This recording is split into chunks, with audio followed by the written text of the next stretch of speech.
Hola a todos, bienvenidos a Creactiva Podcast, un podcast sobre el mundo del arte. Mi nombre es Tarik Burney. Y yo soy Nicolás Muñoz. Creactiva es un espacio donde estaremos conversando con expertos y profesionales de distintos campos del arte para descifrar el misterio que es vivir del arte. Creactiva Podcast es producido en los estudios de Iman Music en Bogotá, Colombia, y es posible con el apoyo de Alcaldía Local de Barrios Unidos, Instituto Distrital de las Artes y de Artes, Programa Escultura Local. En el episodio de hoy hablaremos sobre artes visuales con Catalina Higuera y con Daniel Acuña. Catalina Higuera es maestra en artes visuales y magíster en estudios culturales. Es investigadora en los campos artísticos y sociales. Con experiencia en pedagogía y mediación artística ha desarrollado su pasión por comunicar a través de la cultura para transformar realidades sociales, acorde con su gusto por el lenguaje y sus facilidades comunicativas. Se ha desempeñado como redactora, correctora de estilo y directora creativa en el campo de la comunicación. También cuenta con experiencia en dirección de arte y montaje de eventos culturales. Sus proyectos actuales incluyen la exploración del tejido y la artesanía y el desarrollo de un programa de formación para el fortalecimiento de la identidad digital. Daniel Acuña es artista visual con énfasis plástico. Su trabajo parte del dibujo para generar preguntas alrededor de los fenómenos de la muerte, la violencia y la naturaleza. Se ha abierto camino desde la pintura y el grabado, a la exploración de lo tridimensional e instalativo, nutriendo sus procesos de investigación a partir de la fricción entre referentes históricos, mitológicos y filosóficos propios del pensamiento oriental y occidental. Ha participado en ferias internacionales de arte como Swap Art Fair en Barcelona y Arte 10 en Ciudad de México. Fue finalista en el concurso de arte joven organizado por Colsanitas y la Embajada de España en el 2015. Ha realizado ilustraciones y proyectos museográficos para la Biblioteca y el Museo Nacional de Colombia y ha expuesto su trabajo en la Galería El Museo, Galería 980 y SGR Galería, entre otras. Bienvenidos amigos, Catalina, Daniel, a este episodio de Creactiva Podcast. Muchas gracias por la invitación. Quería comenzar con una pregunta que es un poquito general, pero creo que nos ayuda a poner un poco el tono de algunos temas en la conversación, y es el término de artes visuales. Pues a veces me parece que es un poquito ambiguo porque abarca un montón de diferentes artes o diferentes técnicas dentro de las artes. Entonces, no sé si ustedes podrían explicarnos un poco de qué son las artes visuales o por qué ustedes se han desempeñado en el caso de Daniel como más las artes plásticas, pero Catalina sí como que ha abordado más tipos distintos de artes. Yo creo que las artes plásticas son una categoría de las artes visuales. O sea, creo que las artes visuales, básicamente es un espectro súper amplio donde yo creo que está incluido el cine, está incluido no sé, las artes gráficas, los libros, el grabado. Y creo que artes plásticas es una rama de las artes que le dedica especial atención a los materiales. Yo creo que ahí es donde yo pondría como esa línea divisoria, en la medida en la que, no sé, claro que todo esto puede como trabajarse y pensarse muy a fondo, pero yo creo que, por ejemplo, para una persona que hace cine, la cámara es una herramienta que les permite hacer cine. O para una persona que hace, no sé, grabado, entonces el grabado es una herramienta que se utiliza para sacar imágenes impresas. En el caso de las artes plásticas, yo creo que la herramienta misma se piensa, la herramienta tiene un sentido. No se puede dar por sentado. Si uno quisiera extenderse, uno podría incluso pensar que casi que uno puede pensar plásticamente otras ramas del arte o pensar plásticamente cualquier oficio. Para mí la diferencia está en la atención y el sentido tan específico que se le presta a la materia. y a la herramienta, como que no es gratuito. Eso sería como mi definición, no sé, Cata, ¿qué opinas? Sí, yo creo que Dani y yo concordamos en eso, primero porque pues ambos estudiamos artes visuales. Em, ya voy a reflexionar un poquito sobre esa categoría, pero digamos para continuar con lo que estaba diciendo Dani sobre las artes plásticas, yo creo que las artes plásticas tienen una naturaleza muy material y en ese sentido es una experiencia táctil, muy sensorial.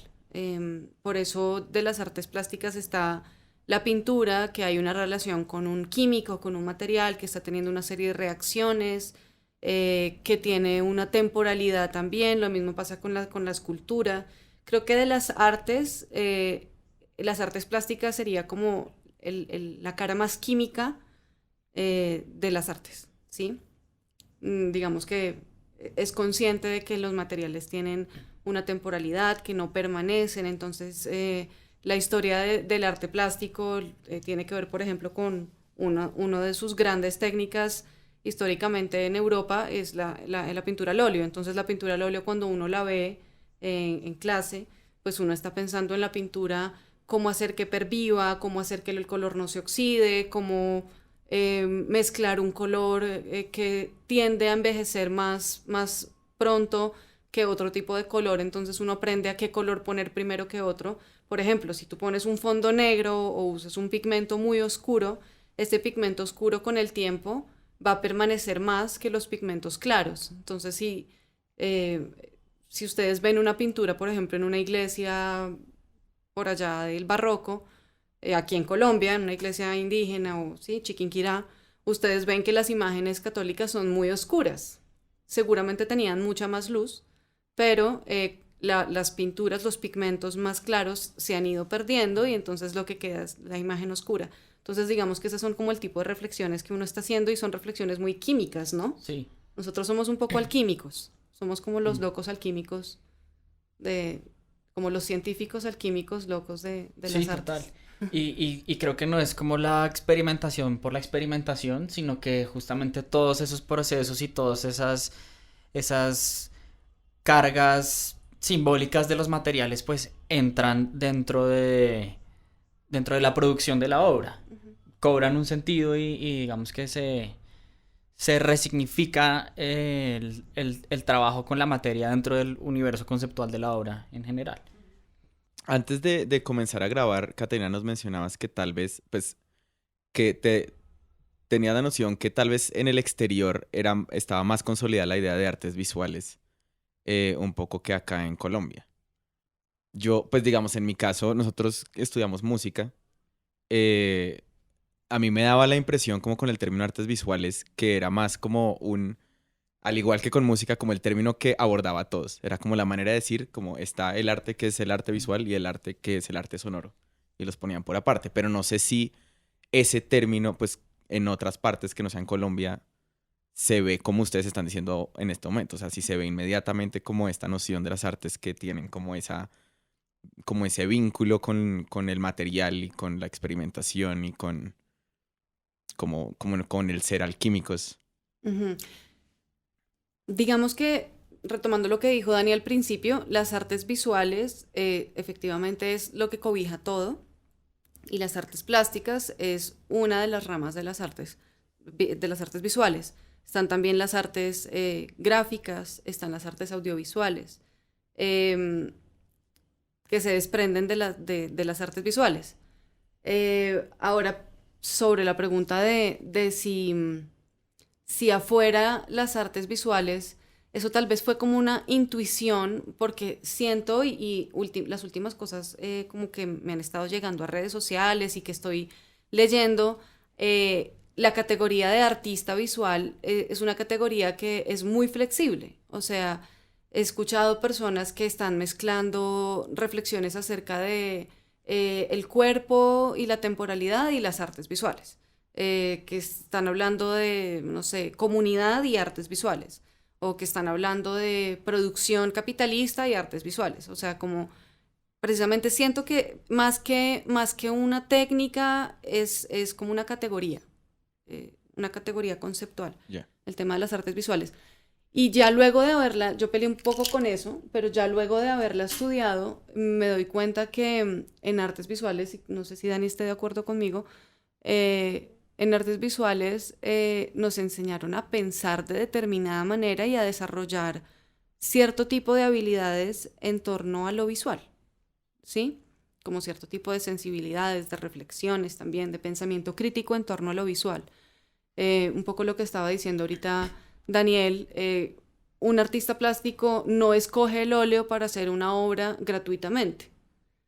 Un cineasta, digamos, formado bajo el umbral de las artes visuales, no escoge una máquina Super 8 para grabar su película gratuitamente. Un fotógrafo educado desde las artes visuales no escoge un lente 35, un rollo 35 milímetros blanco y negro gratuitamente, sino que está intentando generar una reflexión, pues porque todos los materiales han sido creados previamente y todos los materiales tienen una historia y cargan lo que Dani dijo como un signo en el tiempo, lo cargan. Entonces, creo que eso es lo que tenemos en común los artistas visuales, que nos permite ser muy flexibles y movernos en diferentes campos productivos. Dentro de esa flexibilidad están todas estas ramas distintas dentro de las artes visuales. Daniel eligió como irse más hacia el lado plástico. Quisiera saber como un poco cómo fue esa trayectoria para llegar ahí. Y en el caso de Catalina, cómo es o qué te llevó como a desarrollarte en varias distintas disciplinas dentro de las artes visuales. Pues yo creo que eso fue de pronto un proceso muy orgánico en la medida en la que a lo largo de la carrera uno empieza pues como a desarrollar una serie de sensibilidades que en mi caso fueron hacia los materiales. Eh, como sentir que cuando usted coge un pincel y lo pone en el óleo, hay algo ahí pasando que es importante. O cuando sus manos se untan de cera, de arcilla, hay algo ahí del material que le está hablando que es importante también. Eh, yo creo que sí, es una cosa como de sensibilidad, como una cosa que usted lo va atrapando, como usted empezar a escuchar otras voces como donde de pronto antes no las escuchaba. Y, y sí, siento que el material es como sí, como una influencia, como, sí, como tener una voz ahí en el fondo de su conciencia que le está diciendo, quiero coger para tal lado, o no quiero ir allá, o manéjeme así, o con cuidado, o hay materiales que son agresivos, eh, no sé, que usted se puede cortar, se puede quemar, eh, y de pronto en el proceso de estar trabajando con la materia, cuando uno siente que esas cosas le van llegando a uno, empiezan como a configurar toda su experiencia creativa. O sea, hay un punto en el que uno no puede zafarse de eso, porque se vuelven como estructurales de lo que usted está pensando. Yo no puedo hablar de un material em, como, no sé, como el hierro, e ignorar que el hierro es pesado, o ignorar que el hierro se oxida y que mancha, y que es rígido cuando está frío, pero cuando se calienta es líquido, que además tiene una carga histórica y una carga simbólica. eh, entonces creo que mi decisión de tomar ese camino fue simplemente como decidir escuchar un poco esas voces, que creo que es básicamente lo que pasa cuando uno está trabajando plásticamente. Es como decidir abrir un espacio para que ese tipo de cosas puedan hablar. Pues ahora que lo dices, yo también, pues con el énfasis plástico, me gustó mucho la pintura al óleo. Dibujo, pues es casi que un prerequisito de la pintura, bueno, por lo menos desde donde yo la estaba analizando, explorando. Y es cierto lo que dice Dani, cuando uno entraba en diálogo con su cuadro y con ese olor y con esos químicos que ya uno conocía porque le eran familiares, y eran familiares porque literalmente estaban en el estudio y estaban pegados en todo, en tu ropa, en tus manos, te tocaba rasparlos, ya sabías con qué rasparlos cuando estaban secos, con qué diluirlos, con qué uno entraba como como que la intuición, no sé, se despertaba muchísimo, ¿no? Porque uno sí estaba pendiente bueno, yo puse este azul aquí y me fui a dormir y al otro día me levanto y digo, uy, pero ese azul anoche se veía diferente. Y entonces es como atrapa, ¿sí? Porque tú entras como en una comunicación muy mágica con la pintura mientras la estabas ejecutando. Yo la abandoné hace mucho. Todavía hoy me pesa. ¿El haberla abandonado? El haberla abandonado, pero precisamente por lo que me pesa, como que siento que es una relación que no se ha terminado. Entonces yo siento que en algún momento va a volver. Está bien que en este momento estemos distanciadas, la pintura y yo. Pero sí, respondiendo un poquito a tu pregunta, para mí configurarme como artista visual en el campo profesional ha sido un poco un camino lleno de tropiezos, porque uno llega al campo profesional buscando trabajo, ¿no?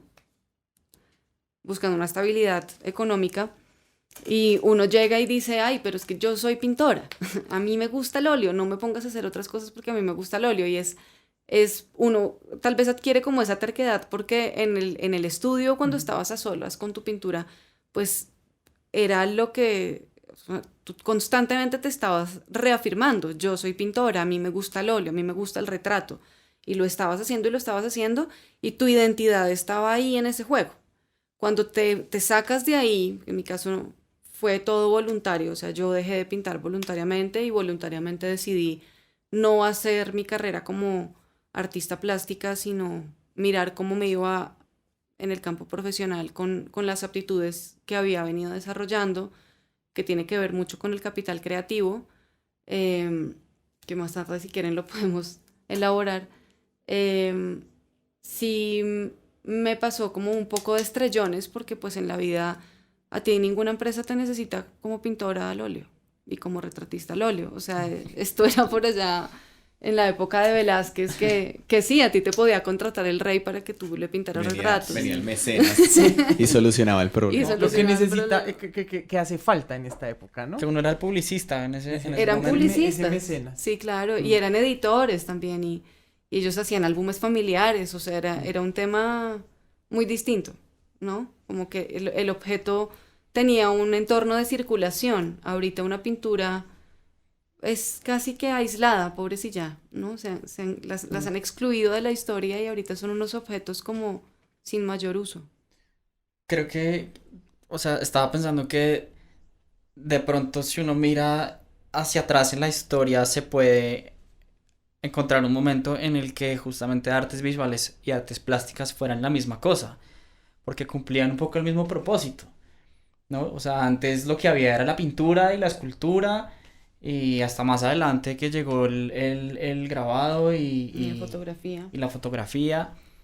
Y como que algunos de esos quedaron más como relegados a ser pues como más posibles para vincularse con el mundo profesional, como con una empresa, con algunas cosas, digamos fotografía, pues se utilizan muchos otros campos, el diseño se utiliza en muchos otros campos, pero la escultura pues se reduce, ¿no? O sea, Exacto. obviamente sí hay algunos casos donde, no sé, para algún posicionamiento de marca llaman para hacer una instalación o alguna vaina así, pero sí es mucho más reducido que si uno habla en serio de fotografía o de video, que Es- hay 1000 otras subcategorías de esos campos. Es como si su obsolescencia la hubiera hecho digna de tener su propia categoría. Ujú. No, como decir, como esto ya no nos sirve para reproducir imágenes o para lo que sea, ya no podemos contratar a alguien para que haga una pintura, mejor le tomamos una foto y la imprimimos Sí. 1000 veces. Y entonces como dejó de servir, pero todavía estaba ahí, tocó decir, no, pues pongámosle un nombre a esa vaina que está ahí en esa esquina, Sí, que no sirve para nada, pongámosle artes plásticas. Sí, pero yo siento también que es un poco triste porque hemos dejado de crear imágenes que perduren. Y yo creo que los artistas plásticos fueron tan importantes en algún momento histórico porque eran ellos los que estaban narrando la historia de la humanidad y de ellos dependía y tenían una función social fundamental. Em, en este momento, ¿cuántas fotografías no se toman a diario? O sea, valdría la pena como hacer un muestreo de cuántos obturadores se disparan sí. por segundo en el mundo. O sea, es un tema como clics, ¿sí? Es un tema como impresionante, ¿no? Y cuántas de esas imágenes realmente perduran. Y quién va a contar finalmente la historia de nuestro tiempo, ¿no? Entonces estas imágenes sí se enaltecieron y se hicieron dignas del museo y de ciertos templos de la historia occidental, de las iglesias, pero yo creo que los necesitamos aquí también. Sí, yo estoy de acuerdo. O sea, es muy raro. Es como que, como dices, antes tenían esta función de como de retratar la historia y de contarla y de narrar como qué estaba pasando y qué pasaba. Y ahora es más como buscan no retratar lo que está pasando ahora, sino dar una opinión de lo que está pasando ahora. Sí, como que sí, de alguna manera haberse zafado de la funcionalidad y de tener que servir un propósito en el mundo práctico, le hubiera dado al arte como un lugar privilegiado Mi opinión. de De opinión, opinión. sí, y de análisis y de crítica con respecto al mundo. Y en estos, o sea, digamos, en estos momentos como de crear la obra, por, digamos, Catalina, antes de que te distanciaras de la pintura, yo imagino que, pues, esa comunicación que hay con el material y esa comunicación que hay en el momento de dibujar o de hacer el grabado, pues a veces trae su propia recompensa, pues como que el arte lo llena a uno un poco. Pero después es chocante cuando, pues uno también tiene que ver cómo de qué vive. Entonces, digamos, tu caso en donde como has visto, pues miraste cómo emplearte en diferentes cosas para pues poder vivir. Digamos, es un caso muy similar al que yo veo en pues la gente que estudió diseño sonoro, que tocaba ver cómo, o sea, uno no podía solamente hacer sonido para cine, sino que uno tenía que hacer, no sé, sonido para conciertos, grabar audiovisual, hacer música para televisión, hacer música para comerciales, o sea, como que uno se vuelve un poquito un todero artístico para diferentes campos. Entonces, me gustaría que nos contaras un poquito como de tu trayectoria dentro de, como de ese ambiente de ser un poquito de todas las artes. Sí, todera. Yo creo que Todera. esa es una gran palabra. Sí, y tiene que ver con que con la experiencia me empecé a dar cuenta, con la experiencia laboral y compartiendo en espacios laborales con personas no artistas, me empecé a dar cuenta que sí hay un factor diferencial en nosotros, en los artistas, en les artistas, les artistas. Em, y el factor diferencial, además de una supersensibilidad y una sinceridad desbordante que a veces en el campo laboral no es tan Bien no es recibida. tan bien recibida, rarísimo, no es tan bien recibida la sinceridad, pero sí es verdad, incomoda bastante. Sí me daba cuenta que los artistas aprendemos a ser recursivos, porque constantemente resolvemos problemas. Y lo mejor de todo es que son problemas que nosotros mismos nos inventamos. Entonces, em, es muy interesante porque como profesionales, digamos, si una persona quisiera estudiar artes y en algún momento le pasara lo que a mí me pasó y no se sintiera segura como en el ámbito de tener que defender sus imágenes y de tener que exponerlas y someterlas un poco al escarmiento público y sin embargo no dejarse tocar, sino seguir firme en su convicción, que es lo que pasa con artistas, digamos, como Dani, que sí se lanzan y creen en su obra y su obra ya tiene como una trayectoria y una identidad. Y a Dani lo buscan porque están buscando eso especial, el mojo de Dani. A personas como a mí, como que no veíamos tan claro esa identidad y nos queremos igual lanzar al campo profesional y no volvernos, no sé, abogados o lo que sea. Sí es importante que reconozcamos que esa formación, uno, nos enseña a ser críticos de todo. Dos, nos forma como unos seres humanos muy resilientes, muy tolerantes a la frustración, a la prueba y el error. Somos muy prácticos, sí, y somos creativos. Sabemos cómo resolver las cosas creativamente. No nos embotellamos, o sea, en cualquier campo laboral surgen cosas como, no sé, se dañó la impresora y tenemos que presentar esto, ¿no? Y uno inmediatamente alguna idea se le viene a la cabeza, yo alguna vez fui donde un amigo que solucionaba el problema. Esas son habilidades que no tenemos o que no tienen todos los profesionales, y lo digo yo que he compartido como con gente sobre todo del sector de las comunicaciones y el periodismo. Sí, somos bastante recursivos. Pero creo que lo más importante es que somos buenas personas. Definitivamente. Hacen falta más buenas personas en el campo laboral. A mí me gustaría saber cómo fue ese comienzo de los dos, porque una de los momentos más difíciles para nosotros los artistas es salir a enfrentarnos al mundo real, ¿no? Una cosa es estar muy felices en la academia, estar muy felices en la universidad, y cómo fue enfrentarse ustedes al mundo real al salir. Y, por ejemplo, Daniel, ¿de qué forma fue? Si fue de una forma muy orgánica que su merced empezó a vender su obra, o Catalina, ¿cómo te empezaste a dar cuenta? Porque creo que la vida misma te empezó a llevar por distintos campos y te empezaste a dar cuenta que eras buena en otras cosas, y que que todo lo que viste en la carrera te servía para desempeñarte por otros lados. Pero ¿cómo fueron esos primeros trabajos, por ejemplo? Que uno al principio, en cuanto a nosotros, ese buscar ese primer trabajo, es porque una de las cosas que nosotros sabemos como músicos es que a nosotros no nos miran un cartón, sino nos miran un portafolio, ¿sí? Uno no va a buscar un trabajo como músico con un cartón de una universidad, de una maestría, de doctorado, lo que sea, sino le piden a uno qué portafolio tienes, para qué película has hecho la música o para qué campaña publicitaria has hecho el sonido. Entonces, ¿cómo fue de pronto para Daniel ese trayecto hasta empezar a vender su obra y ser exitoso y poder vivir de eso? Y Catalina, ¿qué caminos te llevaron para ahora trabajar en lo que trabajas? Dani. Bueno, pues primero que todo me parece importante hacer la salvedad de que ser exitoso pues es una cosa relativa, y que yo me siento exitoso haciendo lo que hago en la medida en la que puedo tener una vida relativamente tranquila.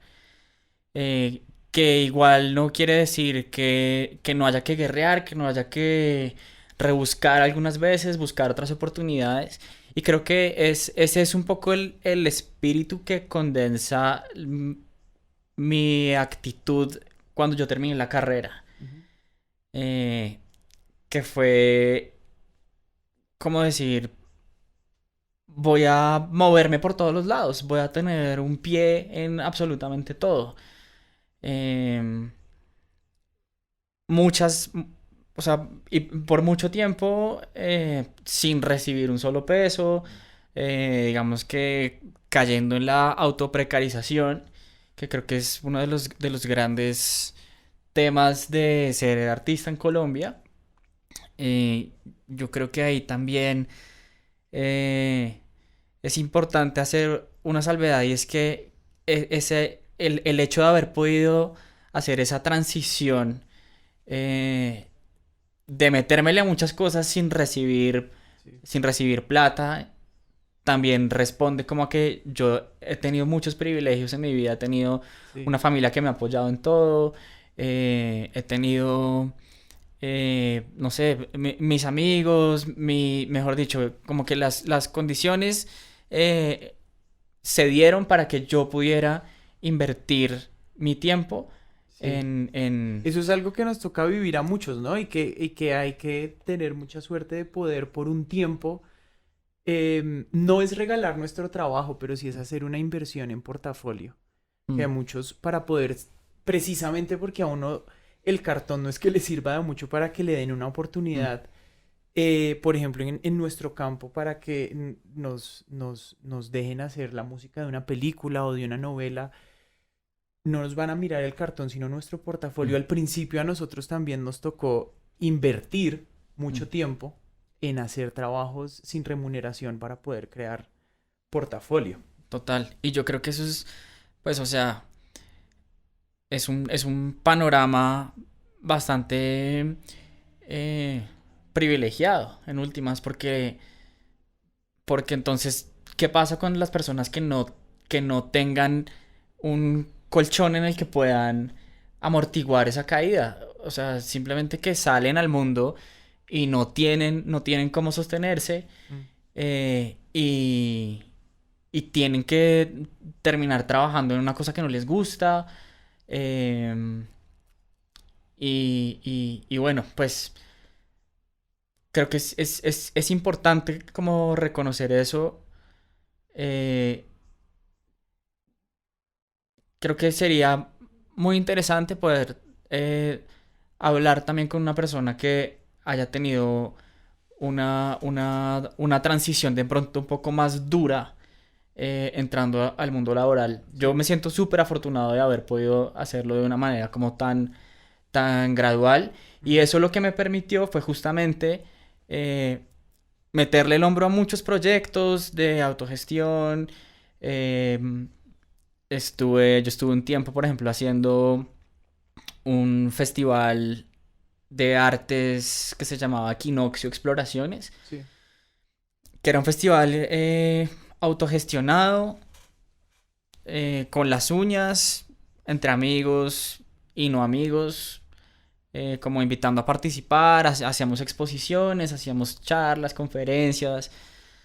Estuve también trabajando en un proyecto editorial, que era una revista que se llamaba Reloj de Arena, Ujú. donde yo hacía como la parte de curaduría de las imágenes que aparecían en Reloj de Arena, que era una revista de arte y literatura. Había otra parte que hacía la curaduría de los textos que aparecían ahí. También 100% autogestionada, sacando plata del bolsillo, perdiendo plata, Sí. haciendo eventos, igual, exposiciones, y sacando unas ediciones impresas, que era como esta compilación de, mm, de todas estas obras en imagen y en texto de diferentes creadores de trayectorias y contextos súper distintos. Sí. Ese fue un momento como para poder explorar y conocer un poco ese mundo, entender cuáles eran los retos y las dificultades que uno tenía que afrontar, y me sirvió también pues para conocer el medio, Sí. para conocer el campo, para conocer personas, para hacer contactos, y eventualmente fui mostrando mi obra, Ujú. un poco ahí como entre todos estos otros proyectos. Mi obra personal era como uno de tantos espacios que venía intentando desarrollar, em, aplicando a convocatorias, dándome un poco a conocer en el mundo de las galerías. Sí. em, Pero de cierta forma es como fue estudiar el gran campo de las artes visuales que hablamos al principio. Y para los dos fue el mismo proceso. Veo, Dani, que fue salir y empezar a probar de todo un poco hasta empezar a encaminarse por una de las ramas, que es en la que su merced se está se está Sí. especializando en este momento. Yo creo Fue que- empezar a probar de todo un poco del campo de las artes visuales como tal, pues de lo que Sí. estaba en sus manos hasta empezar a encaminarse en una. Creo que estudiar es una palabra muy glamorosa. Creo que fue más como chocar, como Sí, salir a estrellarse enfrentarse contra el al mundo mundo. real y pegarse contra una pared, un muro duro. Ajá. Y ahí pues ir ¿Cuánto aprendiendo.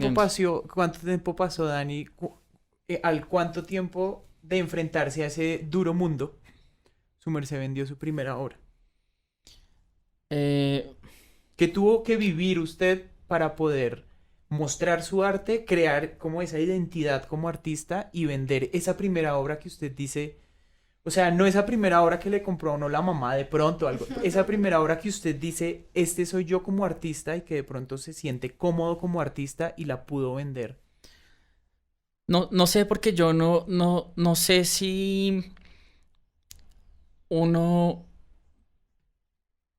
alcance en algún punto esa identidad de la que usted habla. Yo siento que eso es como...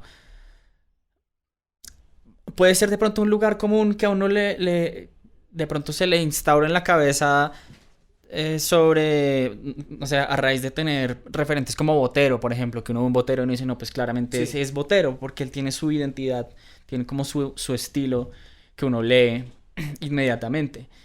Pero yo no creo que yo no creo que ese sea un lugar al que uno debe llegar. Puede ser que sea algo que pase, ¿sí? Y creo que vender la obra y decir, esta fue esto es, sí, o sea, qué chimba haber vendido esta obra. Sí. Que no fue la compra de la tía, del amigo, Sí. de no sé qué, sino como alguien que valora mi trabajo, no va necesariamente ligado a decir, este soy yo como artista, esta es mi identidad. Em, ¿Cuánto tiempo pasó? Em, yo me gradué en el 2013. En ese momento yo ya había vendido algunas obras, em, pero estuve más o menos unos 3 años dándole, como en esta etapa que les estaba contando antes. Ujú. Más o menos en el 2016 em, empecé a trabajar con una galería que es SGR Galería. Y creo que a partir de mi trabajo con ellos, mi obra se empezó a vender más. Ujú. em, Se empezó a mover más y siento que más que haber vendido la primera obra que yo dijera, o sea, vendí esta obra, ese momento como de culminación que siento que usted está como pintando ahí, vino de pronto no en la primera obra, sino por allá en la quinta o la sexta obra que uno dice, no solamente, no es vendí esta obra, sino puedo vivir de esto. Sí. O sea, esto es una cosa que yo puedo de alguna manera, yo puedo construir un proyecto de vida sobre esto. Yo no puedo hacerlo sobre la venta de una obra, pero sí puedo imaginarme viviendo de esto por allá en la quinta, sexta obra. En ese sentido hablaríamos de unos 4 o 5 años Sí. después de haberme graduado. ¿Cómo fue para Catalina ese choque con el mundo profesional? O sea, ¿cómo fue como listo? ¿Dónde está la plata para vivir? No, fue terrible. Estaba escuchando a Daniel y estaba fascinada porque creo que el primer error que yo cometí fue no haberme metido en el campo mío. No haber buscado alianzas, no haber mantenido contactos. Creo que hasta ahorita está empezando a pasar. Bueno, nunca es Pero bueno, tarde. nunca es tarde, exacto, sí. A mí me pasó todo lo contrario, o sea, nada. Fui literal con cartón. Yo perdí mi portafolio. Eso fue un momento de quiebre, ¿no? Que Sí. estábamos hace un rato hablando de los momentos de quiebre antes de la grabación. Creo que ese fue un momento de quiebre porque hice un backup del computador, era un Windows, se llenó de virus, no sé qué. El computador de la carrera, ¿no? En donde todo el material, los Uy, textos, no. las investigaciones, todo se había puesto ahí por 5 años, porque además yo duré como 6 años y medio, estaba feliz, yo no me quería salir de artes visuales, o sea, yo era feliz. Y de repente mandé el computador donde un ingeniero y yo le dije, señor, es muy importante la carpeta de imágenes, ¿no? Por favor, se la recomiendo. Sí, sí, tranquila, tranquila. Me hizo el backup, siguiente computador, lo abro, la carpeta de imágenes no estaba. Entonces, creo que en ese momento hubo un quiebre como de, huepucha, o sea, todo lo que yo llevo trabajando, buscando eso que uno busca como artista, como, no sé qué, ahorita podemos intentar ponerle un nombre a eso, eh, eso que uno lo satisface y que en el espacio de la academia uno tiene todo el tiempo y todo el presupuesto, más que pues si estudió en universidad donde los papás le están pagando, pues uno tiene todo el tiempo a su disposición para buscar eso, ese factor Arte, X. ¿no? Puede ser hacer arte. Sí, y se me perdió. Entonces yo después de eso me empecé a definir como artista no objetual, empecé a pelear también con esta super maquinaria de producción de los cuales los artistas visuales y los artistas plásticos éramos cómplices, empecé a entender el arte también como un artefacto del capitalismo y me empecé a rayé que no ha terminado y que quiero que se quede, ¿sí? Porque creo que ya me constituye, porque persistí mucho en eso. No persistí en la pintura, pero persistí en el raye. Y eso me llevó como a irme más hacia el camino de la teoría, en donde sentía que había una retribución más directa en cuanto que pues yo escribía y difundir los textos pues era más sencillo, o así no los difundiera, pues el simple hecho de escribirlo y tenerlo para mí y que una persona lo leyera ya me sentía satisfecha. Me metí un poquito por ese lado, pero entonces cuando salí al campo laboral, salí sin portafolio, un poco peleada con mis colegas, qué oso, un poco peleada con mis colegas, pelea mía, ¿no? Porque yo misma me la había casado, y salí a buscar en los motores de búsqueda www.elempleo.net maestra en artes visuales y mi primer trabajo fue como maestra, ¿sí? Literal por los algoritmos. Una de las reflexiones que estoy teniendo ahorita que estoy desempleada es justamente esa, como que por mucho tiempo, estoy hablando del 2014 a hoy, he estado dejándome mover por algoritmos o por un voz a voz o porque alguien le dio la impresión de que yo podía ser buena en esto y entonces me voy a trabajar en eso, pero he perdido como mi voz. Entonces estoy diciendo ahora, es como hablo del 2021, 2020-2021, estoy diciendo no, yo tengo una agencia y si yo no reclamo mi agencia y no le doy autonomía e independencia a la propia voz que yo he forjado, pues entonces voy a pasármela toda la vida moviéndome en el campo laboral, siguiéndome por algoritmos o por recomendaciones o por, ¿sí? Sí, como siendo movida. Siendo movida, no moviéndome, exacto. Exactamente. Yo creo que eso también responde un poco pues a la precariedad del campo, Sí, claro. ¿no? Pues porque... Eso, perdóname, y a la falta de información en gestión. A nosotros no nos forman y no nos enseñan nada con relación al campo. De acuerdo, Nada. totalmente de O sea, acuerdo. sabemos tocar clarinete, le pinto el óleo, le pinto la acuarela, le mezclo el color, le hago el mural, pero ¿y esos objetos valiosos que creamos? ¿Qué? ¿No? Y es que creo que están absolutamente relacionadas las dos. Porque cuando uno no tiene una formación,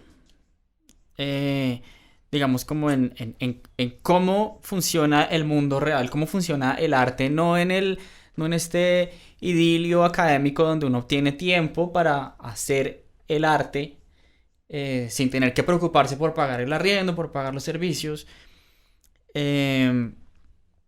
Cuando uno no tiene ni idea cómo funciona en el mundo,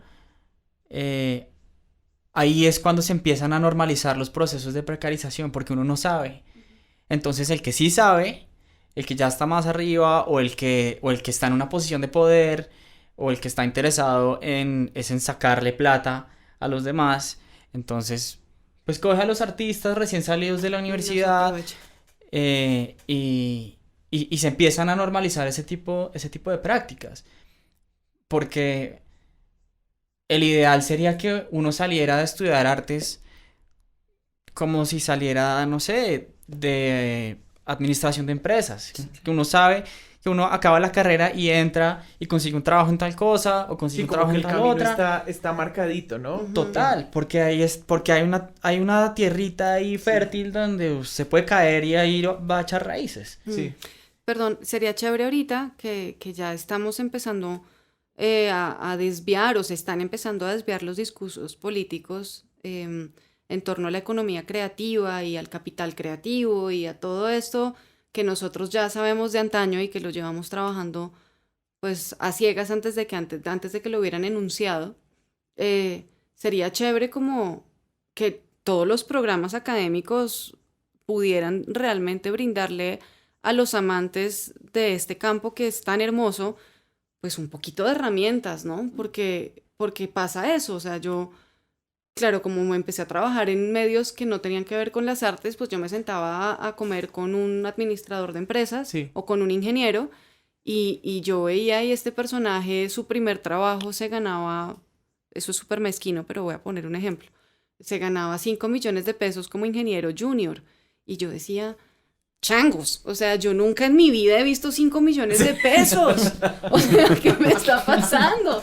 Y es rarísimo porque uno dice, listo, entonces voy a seguir estudiando, pero me pasa lo que tú dijiste ahorita, la titulitis. No sirve de nada tener cartón, cartón, cartón, le saco el cartón, porque nunca ha habido un portafolio y no hay un campo que te reciba, ni que te abra las puertas, sino que te toca armártelo como te lo armaste tú, Dani. O sea, que persististe y que comenzaste a echar hilos. A mí me pasó algo muy particular y es que yo me quería independizar desde hacía mucho, entonces no me quedé en esa zona de confort aprovechando el tiempo para crear sin devengar. Yo salí e inmediatamente quería devengar. Entonces ya inmediatamente quería devengar, o sea, me metí en un arriendo y ya me metí en el tren de los adultos. Entonces no hubo como esa oportunidad. Y ese punto que tocas, Catalina, es muy importante porque creo que es un factor que estamos viendo repetidamente en los capítulos y es que a uno no le enseñan cuánto cuesta tu trabajo en las artes como tal, ¿sí? Porque una cosa es el abogado, una cosa es el médico, ¿no? Que tiene un panorama mucho más marcado, pero nosotros en las artes, y eso es algo que uno se da cuenta cuando empieza a vivir el mundo real, es que no nos dicen, no nos enseñan cómo salir a buscar trabajo, cuánto cobrar por mi trabajo, cuánto cuesta una pieza mía, ¿sí? En cuánto vendo o cuánto me deben pagar por hacer la música de una película, eso es algo que uno no sabe. Y uno tiene que entrar a enfrentarse con el mundo real y pegarse unos totazos grandísimos, vivir unas primiparadas grandísimas que definitivamente en la academia a uno le deberían, aunque sea, ayudar a saber cómo hacer una tarjeta de presentación. ¿Qué tengo que hacer para encontrar trabajo? Un Ujú. músico, ¿qué tiene que hacer? Sí, pues yo creo que una de las cosas más complicadas ahí es que nosotros producimos bienes intangibles.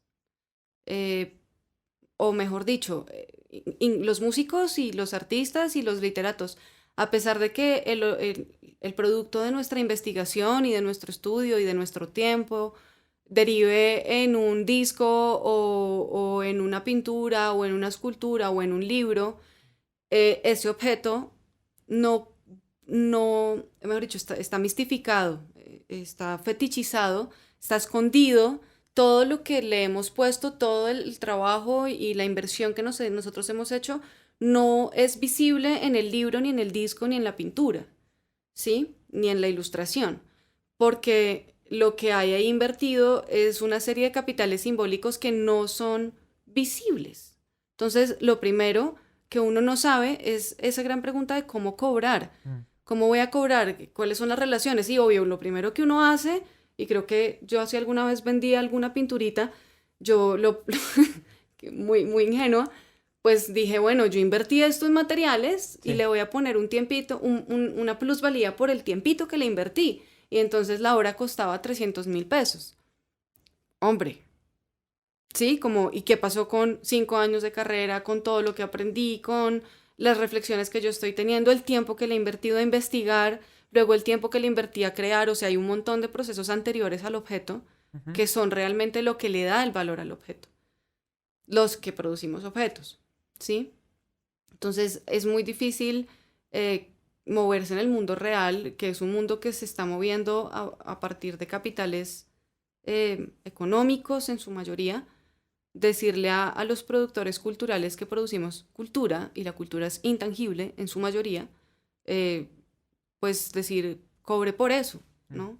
Y posiciónese, y créaselo, porque eso es lo jodido, que uno no se lo cree, ¿sí? Y uno por vender dice, ay, se lo voy a dejar porque usted es mi amigo. Pues no debería ser así, ¿sí? Tal vez no deberíamos regalarnos, pero es que no sabemos cómo no hacerlo. ¿Y cómo fueron descubriendo cómo venderlo bien? O sea, ¿cómo fueron descubriendo cómo ponerle un valor a su trabajo? Porque está esa obra de 300.000 pesos, pero después, ¿cómo hiciste? No lo he hecho. No la has descifrado. Ahí es Daniel, cuando te pasó la empezaste pregunta. a ir por otras ramas. Sí, claro, sí, sí. Pero igual eso mismo pasa en las otras ramas, ¿no? O sea, no es que... Porque en los casos donde no es producto, uno igual no sabe... O sea, en la parte de artes, a menos que a uno le paguen un sueldo en una empresa, que ya le dicen, listo, el sueldo es este, listo. Pero en cualquier otro caso, si uno está de freelance en cualquier campo del arte, sigue siendo el mismo caso en donde uno no sabe realmente cómo medir cuánto cuesta ese conocimiento que uno tiene. Entonces, en algún punto, o sea, no sé si ustedes en algún punto saben cuándo hicieron como el clic de listo, esto tiene que ser es así. Yo no lo hice, yo no lo he hecho porque pues me empecé a mover por salarios, por honorarios. Entonces, pues sí, comencé ganándome 1.500.000 y lo último que me he ganado han sido 4. Eso es muy chistoso y no me da pena decirlo porque yo sé que un profesional con maestría de cualquier otro campo escucha a otro colega que está en su mismo grado académico decirle, yo lo máximo que me he ganado son 4 millones de pesos. Va a decir, pucha, o sea, esto es preocupante. El tema que estamos tratando en este momento no es un tema chistoso, es un tema preocupante. Y si es necesario que haya, uno, agremiaciones, o sea, que nos reunamos y nos articulemos y exijamos, y dos, pues que los profesores se pongan a nuestra disposición, ¿no? Que jueguen de nuestro lado, porque muchas veces no juegan. Sí. Y yo creo que, bueno, sí, no solo los profesores, nosotros también ponernos a disposición de los demás, ¿no? O sea, igual, pues para las personas que estén escuchando esto, pues que sepan que estamos también a su disponibilidad.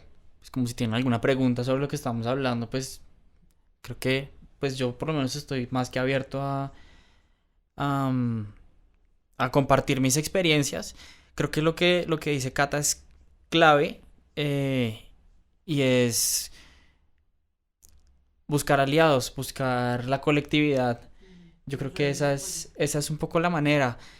Porque igual lo que tú decías, Cata, como de como hacer ese ejercicio, por lo menos en el campo de las artes plásticas, la manera en la que yo he operado, hacer el ejercicio de decir cuánto estoy gastando en materiales, cuánto tiempo estoy gastando, cuánto no sé qué, como poner todo ese tipo de cosas en números, creo que es importante hacerlo, porque eso es lo mínimo, o sea, eso es la base, es como si voy a vender una obra y no voy a recuperar ni siquiera lo de los materiales ni mi tiempo, pues no tiene ningún sentido. Sí. Ahora, siempre va a haber este gran bache como del valor simbólico, que nadie puede llegar y poner un dedo encima y decir esto cuesta tanto porque para la cultura representa tanto, porque además, o sea, se ha visto que muchas veces este valor que tienen las obras de arte para la cultura se vienen a legitimar muchos años después. Lo que no quiere decir que entonces uno no tenga herramientas y que uno no tenga cómo ponerle precio a las cosas. Para mí el ejercicio más importante, además de hacer como el presupuesto básico de los materiales y el tiempo y estas vainas, es conocer el mercado. Porque finalmente lo que uno quiere hacer es sumergirse ahí, o sea, entrar ahí y tener un producto que sea competitivo en el mercado, que igual es muy loco estar hablando en estos términos porque yo no soy empresario ni sé nada de esto y me ha tocado aprender muchas cosas por haberme estrellado con el mundo de esa manera, justamente. Entonces creo que ese sería, por ejemplo, un gran consejo que yo le daría a la gente que quiere, pues como que se pregunta cómo ingresar al mercado con su obra y cuánto cobrar. Lo primero es conocer el mercado. O sea, yo creo que uno no puede quedarse en el estudio o en el taller viendo su obra y diciendo cuánto cuesta esto, sino que hay que salir al mundo. O sea, hay que, hay que ir a las galerías, hay que preguntar cuánto cuestan las vainas, así uno no vaya a comprar nada. Sí. Hay que sacarle también el provecho a esos espacios Pero y nutrirse de ellos. es esencial para un artista que vende su obra tener firmar con una galería. No, no, para nada, pues, o sea, es súper relativo. Depende del contrato que ofrezca la galería. Eh, Hay muchos artistas que trabajan de manera independiente y les va súper bien. Em, Ahora, una cosa que quería mencionar ahorita que estabas hablando de la agremiación, eh, y justamente como queriendo aprovechar este espacio como para que aparezcan otras voces de otros proyectos y otras iniciativas que me parece que son importantes. Hay una iniciativa que me gustaría mencionar, que es un proyecto que se llama Trabajadores de Arte Contemporáneo en Latinoamérica. Creo que eso lo pueden buscar así, tal cual, en Google. Es como es un proyecto que empezó haciendo un censo a nivel latinoamericano como sobre las condiciones de vida de los artistas contemporáneos en Latinoamérica. Sí. Como, sí, como algunas de las cosas que estamos hablando, como siendo artista, en qué cosas ha tenido que trabajar, más o menos cuánto ha ganado mensualmente, cuánto tiempo dedica de su vida a trabajar en arte o en otras cosas, bla, bla, bla. Y a partir de ese gesto como de censar y de reconocernos, empezaron a sacar un manual, que es como un manual de, digamos, como de buenas prácticas. De supervivencia. De supervivencia. Sí. Tal cual, tal cual. En el que se esclarecen un poco, se dan por lo menos unas pautas de cómo deberían operar, de cuál es como la manera justa, sensata de moverse comercialmente siendo un artista contemporáneo. Sí. Entonces, tarifas, comisiones, todo este tipo de cosas, lo recomiendo mucho para cualquier persona que tenga ese tipo de inquietudes. Y la otra iniciativa que quería nombrar, Nico, ahora que hablaba de trabajar, de si era mejor trabajar con una galería o trabajar como artistas independientes, es un proyecto que se llama Atendido por su propietario, que es también una asociación de artistas, pues un parche de artistas que se unieron y digamos que en respuesta a la precarización y a la falta de oportunidades en el campo, decidieron como tomar la vaina un poco entre sus manos y decir como listo, entonces nosotros vamos a gestionar nuestro propio espacio para comercializar nuestras obras. Sí. Todos son artistas independientes, son artistas que no tienen representación de galerías. Y más o menos la forma en la que funcionan creo que es como que sacan ediciones invitando a artistas distintos.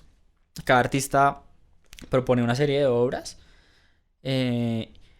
y por la venta de esas obras, la venta de esas obras, digamos que esa plata se divide y va una parte para el artista que vendió y la otra parte va para una especie de fondo común que se reparte entre todos los artistas de la edición. Entonces, casi que independientemente de cuál sea Todos ganan. el artista que más venda o el artista que más venda, todos sacan algo de ahí. Sí, yo justamente me había levantado a buscar el celular para mencionarlo, porque yo creería que sí es muy importante pensar en investigar en economías colaborativas y intentar agremiarnos y asociarnos para beneficiarnos en colectivo. Esa es una de las iniciativas que a mí más me llamó la atención. Esto salió el año pasado como en plena pandemia, en plena crisis, y los trabajadores culturales pues hemos sido de los más afectados.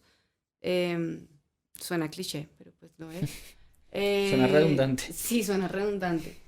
Me llamó muchísimo la atención justamente por esto de la bolsa común, ¿no? Como que finalmente todo lo que se reúne mm, es para beneficio de todos. Ese tipo de lógicas creo que son lo que nos hace falta.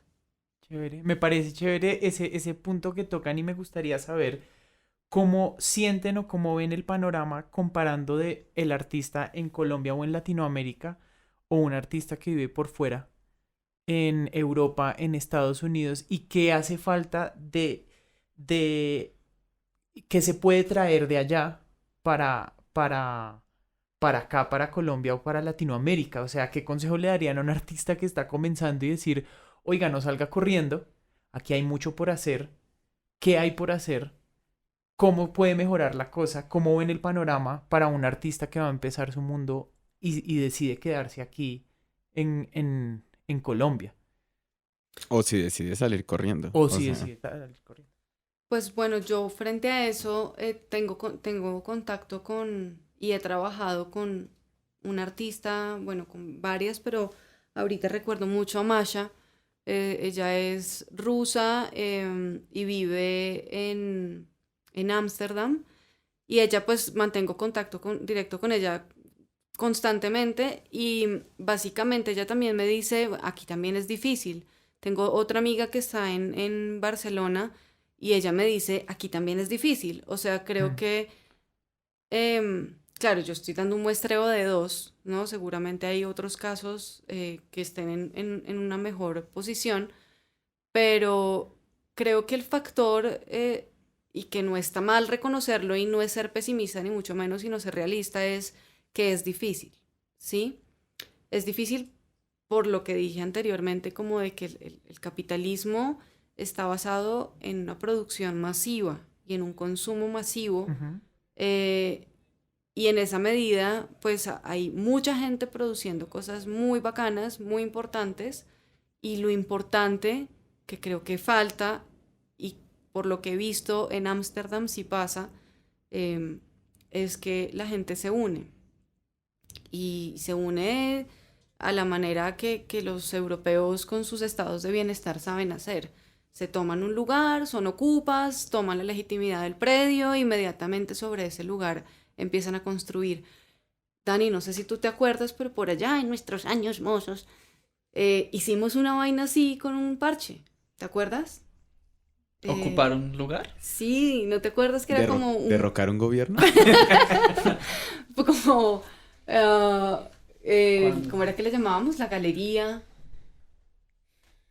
ahí cerca de las torres del parque. Bueno, era como un predio que estaba al lado de una olla y que era de una familia de alguien, de un familiar de alguien, de alguno de nosotros.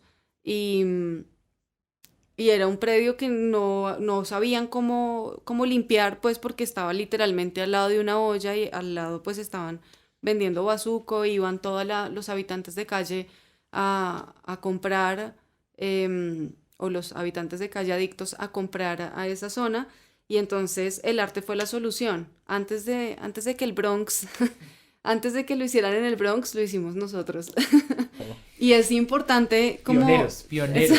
Es importante darnos cuenta que en nuestras manos hay muchas herramientas, y si nos unimos, la logramos.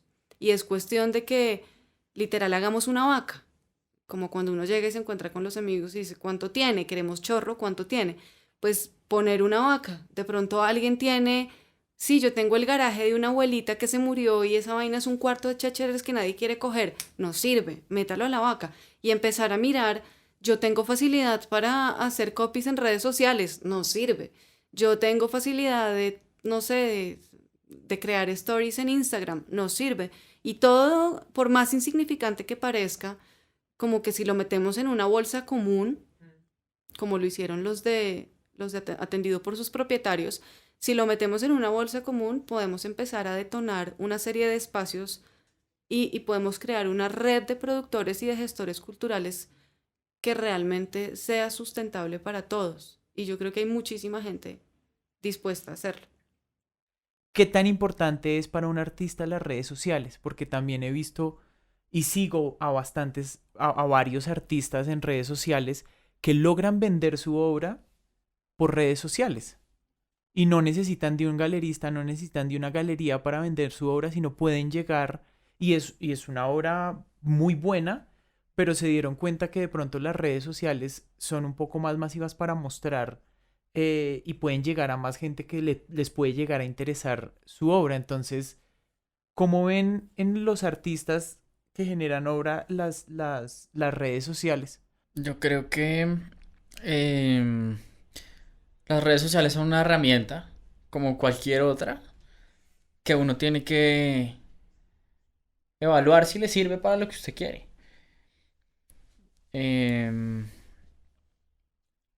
En cada caso habría que ver, por ejemplo, si lo que uno quiere es, si la obra que uno hace es una obra que de pronto tiene que ver con, sí, con las reproducciones, con los medios masivos de comunicación. De pronto puede ser una obra que funciona muy bien para moverse a través de redes sociales. También sé de artistas que no tienen cuenta de Instagram ni Facebook ni nada. Y que les va muy bien. O sea, creo que es cuestión de evaluar muy bien cuál es el propósito que cumple. En general, creo que esa es mi postura hacia las redes sociales, y es que uno no puede como dar por sentado que entonces la red social me permite llegar a un montón de gente, entonces voy a publicar todo por ahí. Porque yo siento que las redes sociales empiezan a tener como su propia inercia y empiezan a jalar un poco para donde ellas quieren jalar. Cada red social tiene pues como su Su dinámica, personalidad. su personalidad, sí. Yo también veo ahí un inconveniente y es que tendría el artista que acomodar su práctica para poderla exhibir en una foto de 1080 por 1080. Creo que la experiencia artística no logra ser representada, por ejemplo, una instalación sonora no podría venderse a través de redes sociales tan fácilmente como una ilustración que sí, o sea, y creo que hay muchos artistas que también tienen eso, como una línea de productos, Sí. y está súper bien. Creo que sí es necesario que diversifiquemos nuestros ingresos y como dicen vulgarmente, que no metamos todos los huevitos en una canasta. Eso sí es indispensable. Y tal vez como a veces hace falta bajar un poquito la cabeza y decir, bueno, sí, ¿por qué no estampar un poquito de mis ilustraciones en unos MOOCs? Sí, ¿no? Si los MOOCs venden. Sí. Pasa y hay artistas que lo están haciendo y creo que eso no le quita absolutamente nada, porque finalmente son maneras para subvencionar su creatividad, su labor creativa.